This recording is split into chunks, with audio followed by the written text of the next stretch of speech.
Hello friend. आशा करती हूँ कि आप सब ठीक हो। आज पढ़ेंगे यूरोपीय संघ इशू अंतर्राष्ट्रीय संगठन जिसमें 27 यूरोपीय देश शामिल है और आम आर्थिक, सामाजिक और सुरक्षा नीतियों को नियंत्रित करते हैं। यूरोपियन क्या है? संघ का इतिहास, समूह का ढांचा, ये आज इसमें डिस्कस करेंगे बीएस क्लासेस के साथ। ओके, क्या है संघ इशू अंतर्राष्ट्रीय संगठन जिसमें 27 यूरोपीय देश शामिल है और आम आर्थिक, सामाजिक और सुरक्षा नीतियों को नियंत्रित करते हैं। मूल रूप से पश्चिमी यूरोप तक सीमित यूरोपीय संघ ने 21वीं सदी की शुरुआत में मध्य और पूर्वी यूरोप में एक मजबूत विस्तार किया है। यूरोपीय संघ के सदस्य Australia, Belgium, Bulgaria, Croatia, Cyprus, चेक गणराज्य, Denmark, Indonesia, Finland, France, Germany, Greece, Hungary, Ireland, Italy, Latvia, Lithuania, Luxembourg, Malta, Netherlands, Poland, पुर्तगाल है।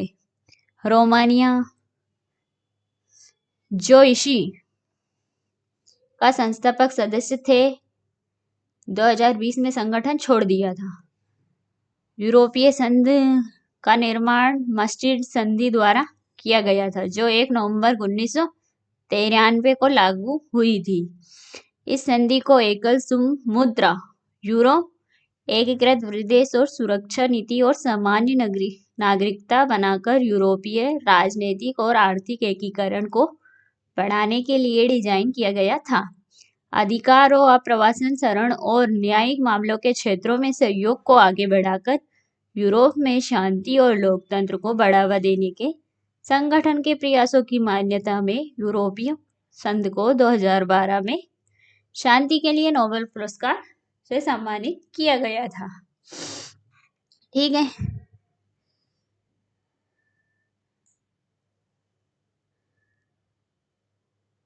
मूल यूरोपीय संघ द्वितीय विश्व युद्ध के बाद से यूरोप एकीकृत करने के प्रयासों की श्रृंखला में से एक है प्रतिनिधित्व करता है। युद्ध के अंत में कई पश्चिमी यूरोपीय देशों ने आर्थिक विकास और सैन्य सुरक्षा हासिल करने पर और फ्रांस की जर्मनी स्थायी मेल मिलाप को बढ़ावा देने के लिए घनिष्ठ आर्थिक, सामाजिक और राजनीतिक संबंधों की मांग की है। इस उद्देश्य से 1951 में 6 देशों, कौन कौन से देश है? Belgium, France, Italy, Luxembourg, Netherland और पश्चिमी जर्मनी के नेताओं ने हस्ताक्षर किए हैं। पेरिस की संधि इस प्रकार है, जब 1952 में प्रभावी हुई तो इसकी स्थापना को हुई यूरोपीय कोयला और इस्पात समुदाय ECSC यूनाइटेड किंगडम को ECSC में शामिल होने के लिए आमंत्रित किया गया था और 1955 में इसके चल रहे विकास के बारे में चर्चा का निरीक्षण करने के लिए एक प्रतिनिधि भेजा था। लेकिन क्लेमेंट इटली की लेबर सरकार ने प्रमुख मंत्रियों की बीमारी सहित कई कारकों के कारण सदस्यता से इनकार कर दिया, आर्थिक स्वतंत्रता बनाए रखने के लिए। ठीक है, की रचना यूरोपीय आर्थिक समुदाय। तो 25 मार्च 1957 को 6 ECMC सदस्यों ने रोम की संधियों की हस्ताक्षर किए, जिन्होंने यूरोपीय परमाणु ऊर्जा समुदाय यूनेटोम की स्थापना की, जिसे परमाणु ऊर्जा विकास, अनुसंधान और उपयोग में सहयोग की सुविधा के लिए डिजाइन किया गया था। यूरोपीय आर्थिक समुदाय EEC ने एक झांसा बाजार बनाया। वस्तुओं, सेवाओं, पूंजी और श्रम की आवाजाही में अधिकांश बाधाओं को खत्म किया गया। अधिकांश सार्वजनिक नीतियों या निजी समझौतों पर प्रतिबंध लगाया गया, जो बाजार प्रतिस्पर्धा को रोकते हैं। एक सामान्य कृषि नीति CAP और एक सामान्य व्यवहार नीति जैसे कि अंतर्राष्ट्रीय व्यापार यानी व्यापार, ईईसी के बाहर के देशों के साथ संधि ने प्रतिस्पर्धा विरोधी और एकीकरणवादी व्यवहार पर सामान्य नियमों और सामान्य अंतर्देशीय परिवहन और नियामक मानकों का आह्वान किया है। सामाजिक नीति की आर्थिक एकीकरण के मूलभूत घटक के रूप में मान्यता देते हुए संधि ने यूरोपीय सामाजिक कोष भी बनाया, जैसे श्रमिकों की भौगोलिक और व्यवसायिक गतिशीलता को सुविधाजनक बनाकर नौकरी के अवसरों को बढ़ाने के लिए डिजाइन किया गया। गौरतलब है कि संधि ने साझा बाजार सुधारों का विस्तार कृषि तक नहीं हुआ। सीएपी, जिसे 1962 में लागू किया गया है, जो ईईसी और बाद में ईयू का सबसे महंगा और सबसे विवादास्पद तत्व बन गया है, किसानों के जीवन स्तर की रक्षा करने के लिए कृषि आत्मनिर्भरता को बढ़ाने देने और विश्वसनीय आपूर्ति सुनिश्चित करने के लिए राज्य के लिए हस्तक्षेप पर निर्भर था, उचित मूल्य पर उत्पादों की। क्या हुआ? बाद में यूरोपीय संघ ने बहु संस्थान बन गए। ठीक है, कौन कौन से बन गए हैं? निर्देशित एवं स्थायी। सिविल सेवा शामिल है। इनके 3 प्राथमिक कार्य है: सामुदायिक नीतियां बनाना, सामुदायिक निर्णयों के अनुपालन की निगरानी करना और सामुदायिक कानून के कार्यान्वयन की निगरानी करना है। ठीक है, जिसे बाद में 5 साल तक बढ़ा दिया गया था, जिसका चयन संगठन के सदस्यों, राज्याध्यक्षों या शासनाध्यक्षों के द्वारा किया जाता है।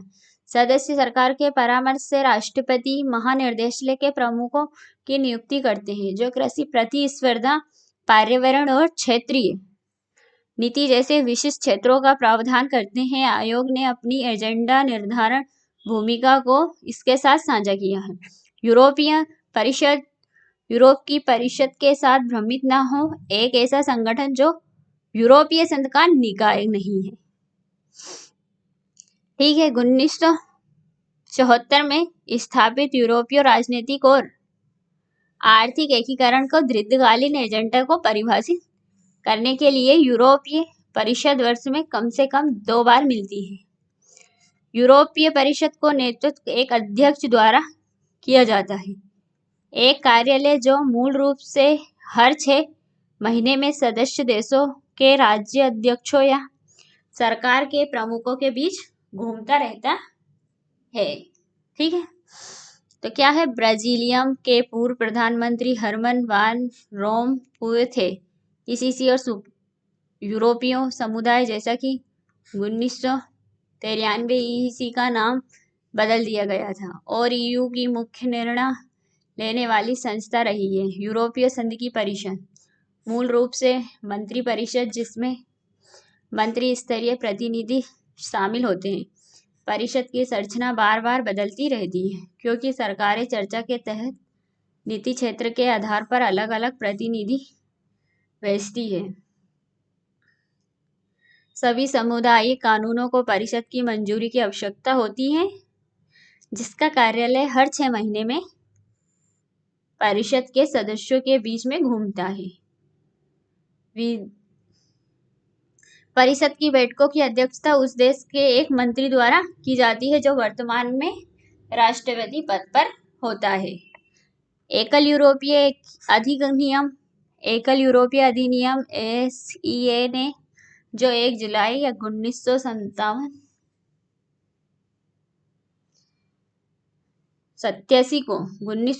को लागू हुआ, इसे ईसी के दायरे को महत्वपूर्ण रूप से विस्तारित किया। इनसे ईपीसी की बैठकों को कानूनी आधार दिया और सदस्यों के बीच विदेश नीति के अधिक गहन समन्वय का आह्वान किया। ठीक है, समझौते ने यूरोपीय क्षेत्रीय विकास कोष को औपचारिक रूप से आर्थिक और सामाजिक सामंजस्य पर एक नए खंड के हिस्से के रूप में समुदाय की संधियों में शामिल किया, जिसका उद्देश्य आर्थिक रूप से पिछड़े क्षेत्रों के विकास को प्रोत्साहित करना था। अधिनियम के परिणाम स्वरूप सामाजिक और क्षेत्रीय कार्यक्रमों के लिए वित्त पोषण में पर्याप्त वृद्धि हुई।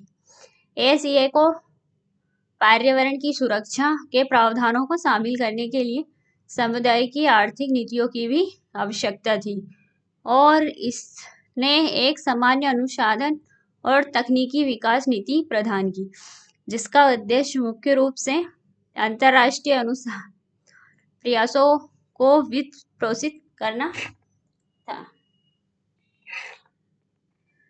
द maastricht संधि। maastricht संधि औपचारिक रूप से यूरोपीय संघ पर संधि के रूप में जाना जाता है, जिस पर 7 फरवरी 1992 को हस्ताक्षर किए गए थे। यूरोपीय संघ का निर्माण किया। इस संधि को कुछ देशों पर्याप्त प्रतिरोध का सामना करना पड़ा। उदाहरण के लिए डेनमार्क में जो मतदाता अपने देश की समरूपता के उल्लंघन के लिए बारे में चिंतित थे, उन्होंने जून 1992 में मूल संधि पर जनमत संग्रह को हरा दिया। हालांकि अगले मई में एक संशोधित संधि को मंजूरी दी गई। फ्रांस में मतदाताओं ने सितंबर में इस संधि को मंजूरी दे दी और जुलाई 1993 में ब्रिटिश शासन मंत्री जॉन मेजर को इसके पारित होने की सुरक्षा करने के लिए विश्वास मत बुलाने के लिए मजबूर होना पड़ा। संधि का संशोधित संस्करण आधिकारिक तौर पर 1 नवंबर को 1993 में प्रभावी हुआ था। ठीक है, अब क्या है विस्तार और मजिस्टर के बारे में सुधार। तो इसके बारे में क्या सुधार किया गया है?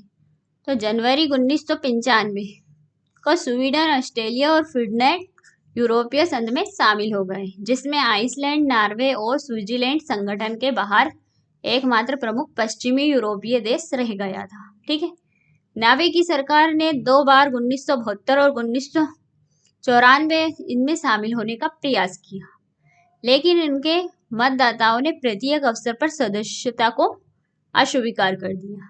ठीक है, फिर क्या हुआ? स्विट्जरलैंड ने 1990 के दशक की शुरुआत में अपना आवेदन प्रस्तुत किया। नॉर्वे, आइसलैंड और यूरोपीय संघ के सदस्य लिechtenstein के साथ एक मुक्त व्यवहार क्षेत्र के सदस्य हैं, जिसे कहा जाता है यूरोपीय आर्थिक क्षेत्र, जो वस्तुओं, सेवाओं, पूंजी और लोगों के लिए आवाजाही की स्वतंत्रता की अनुमति देता है। द यूरोजोन ऋण संकट। 2009 में शुरू हुआ संप्रभुत्व ऋण संकट, जिसने यूरो क्षेत्र को हिलाकर रख दिया। यूरोपीय संघ के सदस्यों और विशेष रूप से इनके प्रशासनिक ढांचे के सामने तक की सबसे बड़ी चुनौती थी आर्थिक मंदी। ग्रीस में शुरू हुई और जल्द ही पुर्तगाल, आयरलैंड, इटली और स्पेन सामूहिक रूप से समूह को अनौपचारिक रूप से PIIGS के रूप में जाना जाने लगा, तब फैल गई, जिनसे एकल मुद्रा के अस्तित्व को खतरा पैदा हो गया। और कुछ का मानना था कि यूरोपीय संधि ही जैसे जैसे पीड़ित अर्थव्यवस्थाओं में विश्वास कम होता गया, रेटिंग एजेंसियों ने देशों की साख को कम कर दिया। सरकारी बांड पैदावार बढ़ाने के कारण उधार लेने की लागत बढ़ गई और PIIGS देश के लिए वित्त पोषण प्राप्त करना कठिन हो गया। फिर क्या हुआ? संकट के प्रसार को रोकने के प्रयास में यूरोपीय संघ और अंतर्राष्ट्रीय मुद्रा कोष द्वारा कई स्टॉप गैप उपाय किए गए, लेकिन जल्द ही यहां स्पष्ट हो गया कि एक बड़ी, अधिक संगठित प्रतिक्रिया की आवश्यकता होती है।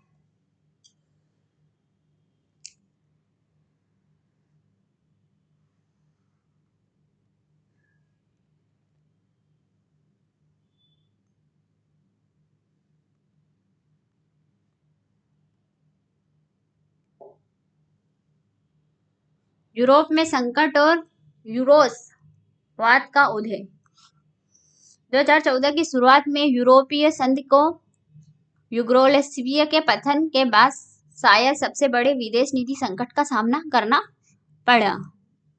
नवंबर 2013 में जॉर्जिया और मोल्दोवा के पूर्व सोवियत गणराज्यों ने घनिष्ठ राजनीतिक और आर्थिक संबंधों में वादा करते हुए यूरोपीय संघ के साथ एक सहयोग समझौते पर हस्ताक्षर किए। यूक्रेन जो समझौते पर हस्ताक्षर करने वाला था, रूस के दबाव में अंतिम समय पीछे हट गया। यूक्रेन राष्ट्रपति द्वारा उलटफेर विक्टर यानुकोविच ने लोकप्रिय विरोध प्रदर्शनों की एक लहर शुरू कर दी, जो फरवरी 2014 में हिंसक हो गई। एक खूनी सरकारी कार्रवाई में कई लोग मारे गए और सैकड़ों घायल हो गए, और अपने राजनीतिक आधार के बिखरने के साथ यानुकोविच रूस भाग गए। यूकेआई के साथ साथ अपनी कंजर्वेटिव पार्टी के यूरोस्केप्टिक सदस्यों के दबाव का सामना करते हुए ब्रिटिश प्रधानमंत्री डेविड कैमरन ने यूरोपीय संघ और यूनाइटेड किंगडम के बीच के संबंधों पर फिर से बातचीत की। ठीक है, 2016 में संपन्न हुई, जिससे कैमरन ने जून 2016 के यूरोपीय संघ में ब्रिटेन की निरंतर सदस्यता पर एक अच्छे लंबे समय से वादा किए गए जमानत संग्रह का कार्यक्रम तय करने के लिए प्रेरित किया।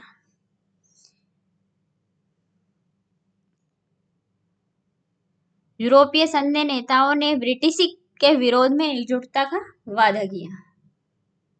फिर क्या हुआ?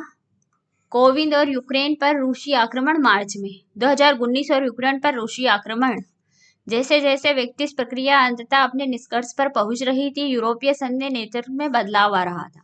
जर्मन रक्षा मंत्री उर्सुला वान डेर लेयन ने यूरोपीय आयोग के अध्यक्ष के रूप में जीन क्लॉड जंकर का स्थान लिया। बेल्जियम के प्रधानमंत्री चार्ल्स मिशेल ने यूरोपीय परिषद के अध्यक्ष के रूप में डोनाल्ड टस्क का स्थान लिया। स्पेन के विदेश मंत्री जोसेफ बोरेल ने फेडरिका मोघेरिनी से विदेश नीति पोर्टफोलियो संभाला और अंतर्राष्ट्रीय मुद्रा कोष की प्रमुख क्रिस्टीन लेगार्ड को यूरोपीय सेंट्रल बैंक के प्रमुख रूप से मारियो ड्रेगी अनुसरण करने के लिए चुना गया। इस नई टीम को 1918-19 की इन्फ्लुएंजा महामारी के बाद सबसे बड़ी वैश्विक सार्वजनिक स्वास्थ्य चुनौती का सामना करना पड़ा। मार्च 2020 में इटली कोरोना सार्स-कोवी महामारी का केंद्र बन गया और यूरोपीय संघ के देशों ने वायरस के कारण होने वाली संभावित घातक बीमारी कोविड-19 के प्रसार को रोकने के प्रयास में सीमा नियंत्रण सीमा फिर से शुरू किया। शेंगेन क्षेत्र में लोगों को मुफ्त आवाज यूरोपीय संघ के मूलभूत स्तंभों में से एक है, जो निलंबित कर दिया गया था क्योंकि सरकारें एवं प्रभावी टीका विकिरण विकसित करने और वितरित करने के लिए दौड़ रही है। यूरोपीय संघ। वीडियो यहीं समाप्त करते हैं। ऑल द बेस्ट, मिलते हैं नेक्स्ट वीडियो में।